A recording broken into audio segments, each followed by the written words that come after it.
446 میں آ کر شیعوں کی حکومت کو ختم کیا طغرل بیگ سلجوقی نے۔ سلجوق مسلمان ہوئے تھے محمود غزنوی کے دور میں، سلجوق ان کے بڑے کا نام تھا۔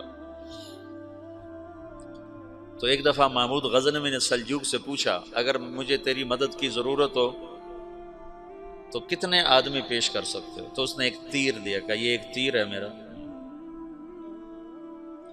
کسی کو یہ تیر بھیج کر میرے علاقے میں بھیج دو تو چند گھنٹوں میں 1,00,000 تلواریں تیرا پہرا دینے کے لیے تیار ہوں، میرے پاس اتنی طاقت ہے۔ تو یہ سلجوق کی نسل میں تھا طغرل بیگ۔ اللہ تعالیٰ نے جب عرب زوال کا شکار ہو گئے اور ضعف کا شکار ہو گئے، جیسے بڑھاپے کا کوئی علاج نہیں، جب قوموں پہ زوال آتا ہے تو اس کا بھی کوئی علاج نہیں، پھر اور قوم کو جگہ ملتی ہے۔ جیسے بڑھاپا ایک فرد پہ آتا ہے، ایسے بڑھاپا قوم پہ آتا ہے۔ قوم کا بڑھاپا جوانی میں نہیں لوٹ سکتا، جیسے فرد کا بڑھاپا جوانی کی طرف نہیں لوٹ سکتا، قوم کا بڑھاپا جوانی کی طرف نہیں لوٹ سکتا، کوئی علاج نہیں، نئی نسل کا آنا ہی علاج ہے۔ تو عرب دھل چکے تھے، 600 سال بہت ہوتے ہیں حکومت کو، اپنی صفات گم کر چکے تھے، اب نئے خون کی ضرورت تھی۔ طغرل بیگ پہلا شخص تھا جس نے آ کر اہل السنت والجماعت کو استحکام بخشا، شیعوں کی حکومت کو ختم کیا، بغداد سے، شام سے، ان سارے علاقوں سے۔ صلاح الدین ایوبی نے اسماعیلی شیعہ کی حکومت کو ختم کیا، مصر۔ العاضد ان کا آخری خلیفہ تھا۔ صلاح الدین ایوبی نور الدین زنگی رحمۃ اللہ علیہ کا پروردہ تھا، اس کا دوست تھا، اس کے دوست بھی تھا، بچہ بھی تھا اس کے سامنے، زیادہ لکھنے پڑھنے کا شوق تھا۔ پھر اللہ تعالیٰ نے اس سے کام لیا اور اس کو مصر کا گورنر بنا کے بھیجا، مصر کی مدد کے لیے بھیجا۔ تو وہاں اس نے صلاح الدین ایوبی نے وہاں ختم کیا، طغرل بیگ نے یہاں ختم کیا۔ تو پھر سلجوق جو تھے نا یہ اقتدار میں آئے، ادھر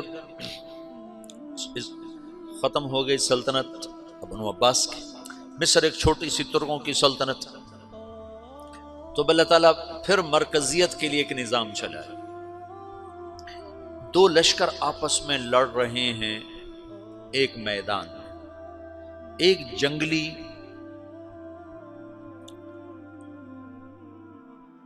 بدوؤں کا قافلہ، جنگل کے لوگ اپنے قبیلے کو لے کر، ایک جنگلی قبیلہ اپنے سردار کے ساتھ نقل مکانی کر رہا ہے ایک جگہ سے دوسری جگہ۔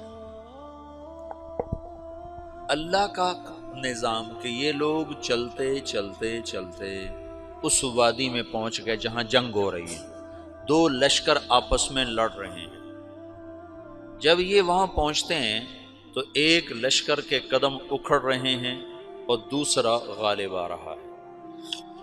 ان کو نہیں پتا شکست کھانے والے کون ہیں اور فتح پانے والے کون ہیں، ان کو نہیں پتا۔ اس جنگلی قبیلے کے سردار کا نام بھی طغرل ہے، طغرل۔ تو یہ سردار کہتا ہے جو شکست کھا رہے ہیں ان کی مدد کرو، کچھ پتہ نہیں کون ہے، کہتا جو شکست کھا رہے ہیں ان کی مدد کرو۔ تو 400 وحشی جنگلیوں نے فاتح لشکر کے پیچھے حملہ کر دیا۔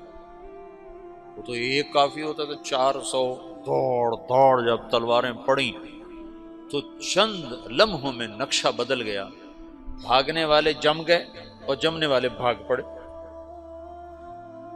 جب جنگ ختم ہوئی تو شکست خوردہ لشکر کے بادشاہ نے ان کو بلایا، اسے پوچھتا ہے مجھے جانتے ہو میں کون ہوں؟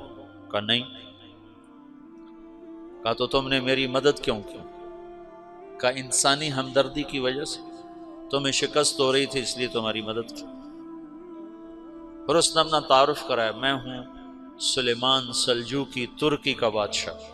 مسلمانوں کا لشکر تھا اور تاتاریوں سے شکست کھا رہا تھا، تاتاری فتح پا رہے تھے، مسلمان شکست کھا رہے تھے۔ تو وہ اللہ کی غیبی مدد بن کر آئے، تو وہ اس سے کہتا ہے میرے ساتھ رہنا پسند کرو گے؟ تم نے میرے اوپر احسان کیا ہے، میں اس کا بدلہ دینا چاہتا ہوں، میرے ساتھ رہنا پسند کرو گے؟ کہنے کا کر لوں گا۔ تو اس کو لے کر ترکی آیا، اور استنبول اس وقت روم کی حکومت میں تھا، اسے فتح کیا اس تغرل کے آگے چوتھے پانچویں پڑپوتے محمد فاتح نے۔ تو یہ استنبول ہے، یہ ترکی ہے، بیچ میں ایک چھوٹا سمندر ہے، یہاں ایک جاگیر ہے۔ تو سلطان سلیمان کہتا ہے یہ جاگیر تجھے وقف ہے، ادھر سے رومی مجھے تنگ کرتے ہیں حملے کر کر کے، تو میرا دفاع کرتے رہنا، یہ جاگیر تیری۔ یہ اس جاگیر پہ اس نے اپنے قافلے کو آباد کر دیا، اپنے قبیلے کو، اور ایک چھوٹی سی حکومت بنا لی، جو ایک صوبہ سمجھو سلمان سلجوقی کا، وہ ایک چھوٹا سا صوبہ ہے۔